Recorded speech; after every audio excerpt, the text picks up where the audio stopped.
And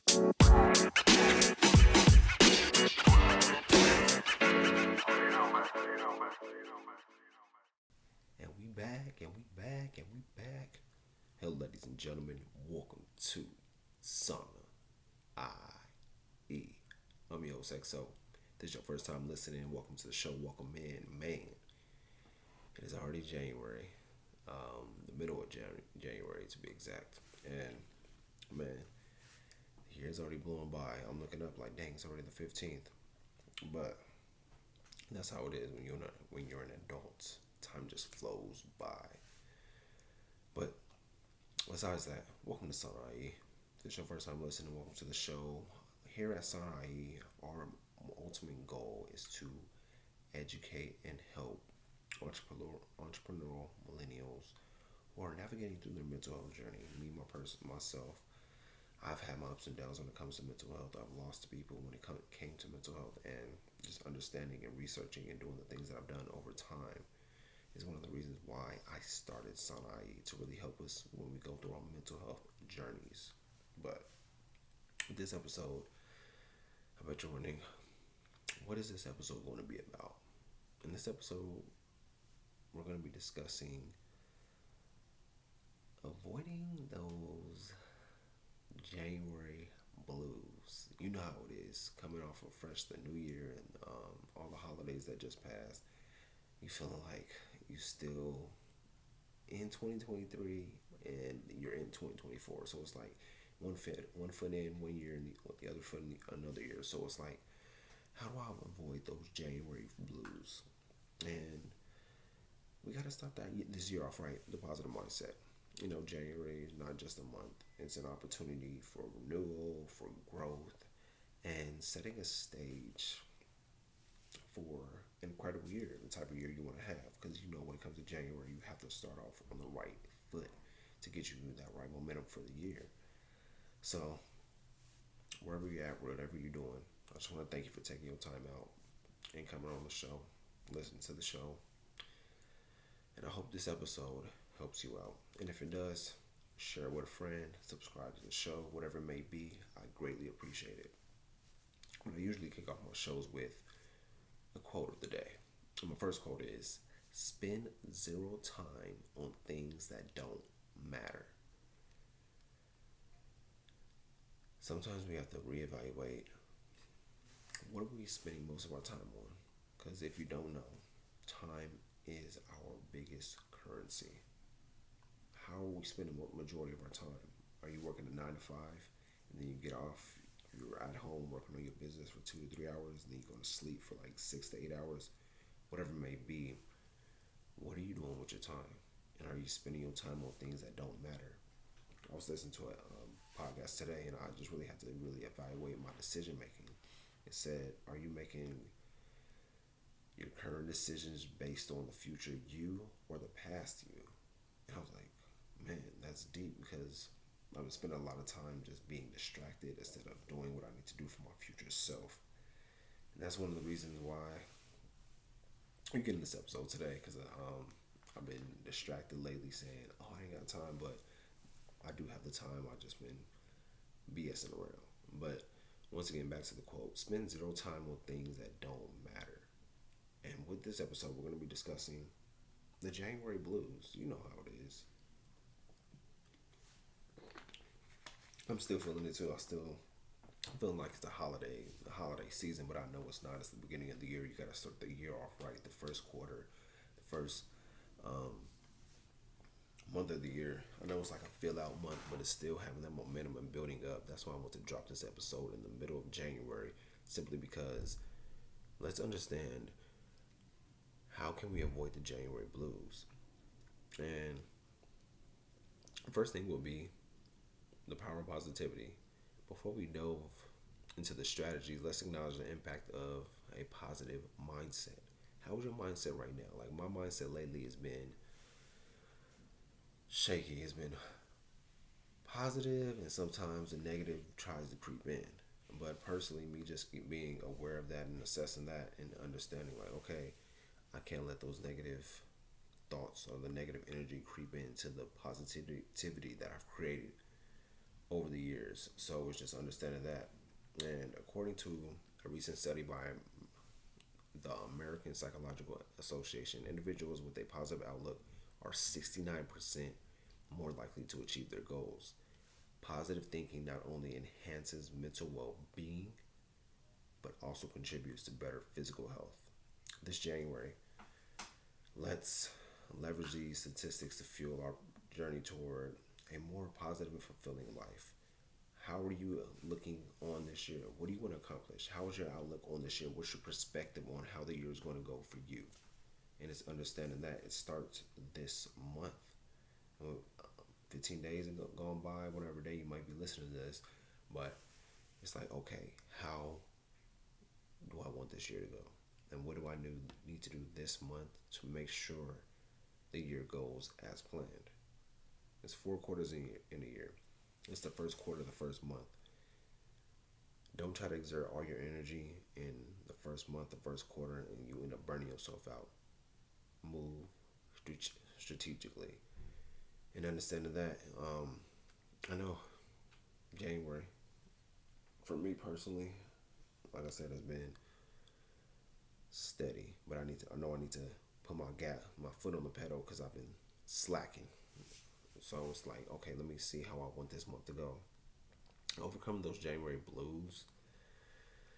It's not uncommon though. We all experience it in life.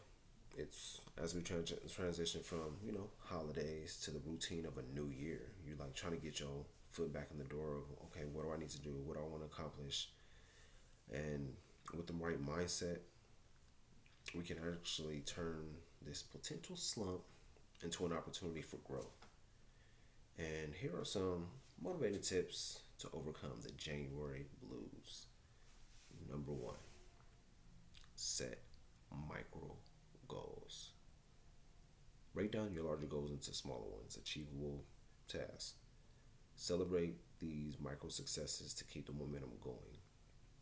What's your big goal you're trying to accomplish this first quarter? The first quarter, January through March. What are you trying to accomplish between those 3 months?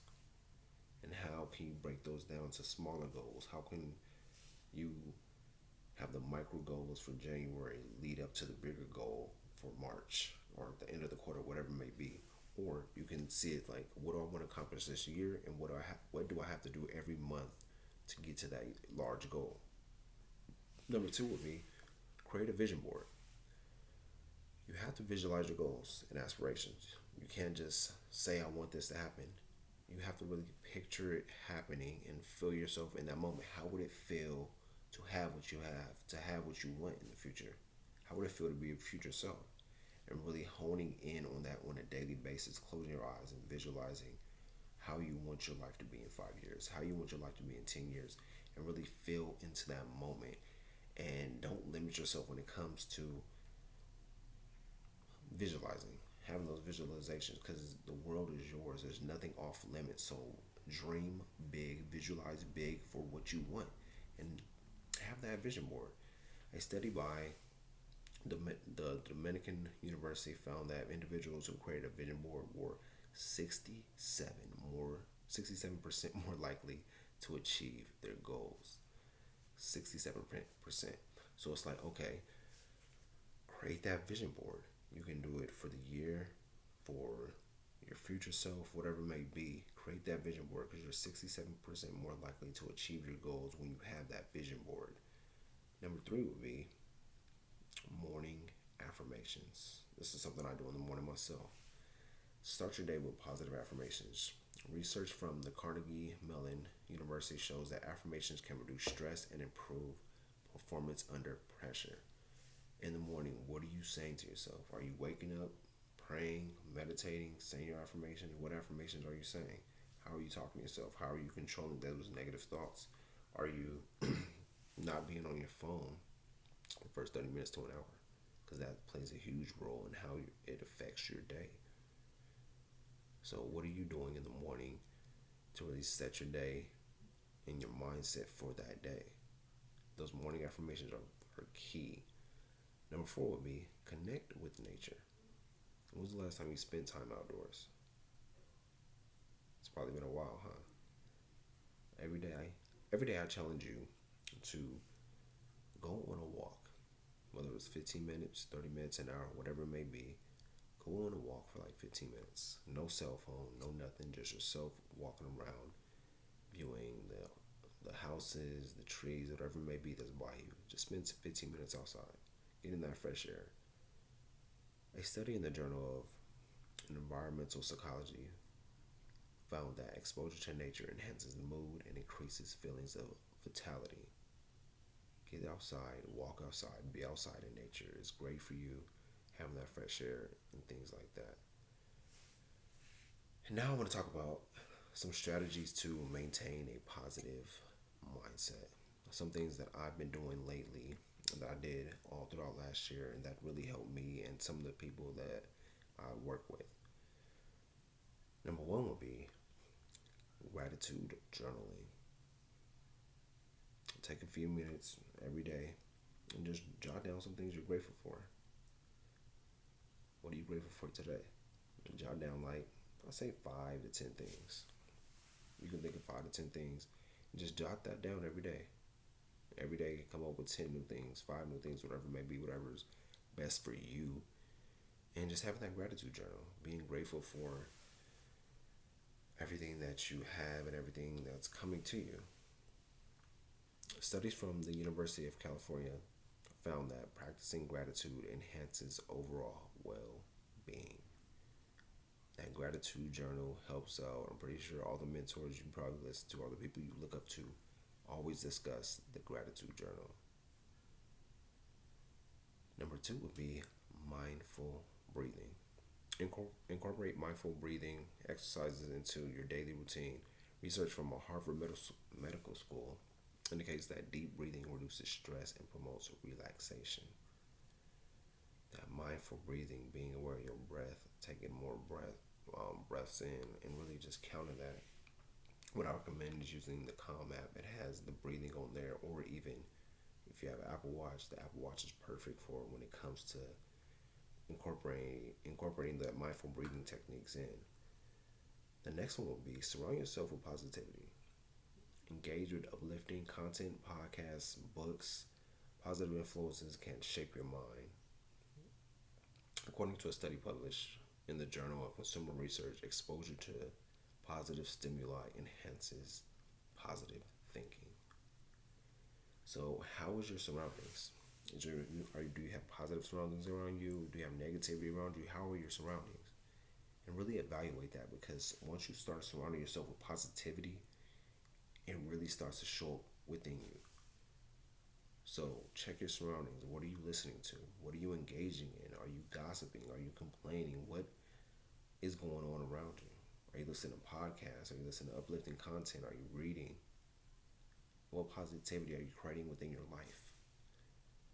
The next one and the final one will be limit those negative inputs. Be mindful of the information you consume. I'm going to say that again. Be mindful of the information that you consume. Limit exposure to negative shows, news, and social media. A study in the Journal of Social and Clinical Psychology found that reducing social media use led to significant improvements in well-being. Limit those negative inputs. For real. Because too much negativity just clouds your judgment, clouds your thinking, clouds your energy.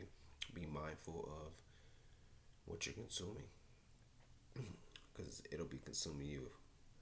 But as we conclude today's episode, trying to make it real fast for y'all. Remember that a positive mindset is a powerful force that can shape your reality. January is not just a month, it's a canvas waiting for you to paint your aspirations and dreams. Utilize strategies. Utilize the step. Forgive me. Utilize the strategies that we discussed.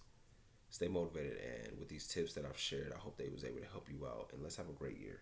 Let's make 2024 your year, wherever you at. Let's get to it. January, midway through, but let's make 2024 the Kobe year, having that Mamba mentality and really focusing on what you're trying to accomplish and what you need to do. Thank y'all for tuning in. I appreciate y'all. Until the next time, we'll be back. Let me leave y'all with this. Believing in yourself is the root of all accomplishment. Have a good day. Have a good week. Let's get started. Avoid those January blues. I'll be back with y'all once again with Summer. I. E. Peace.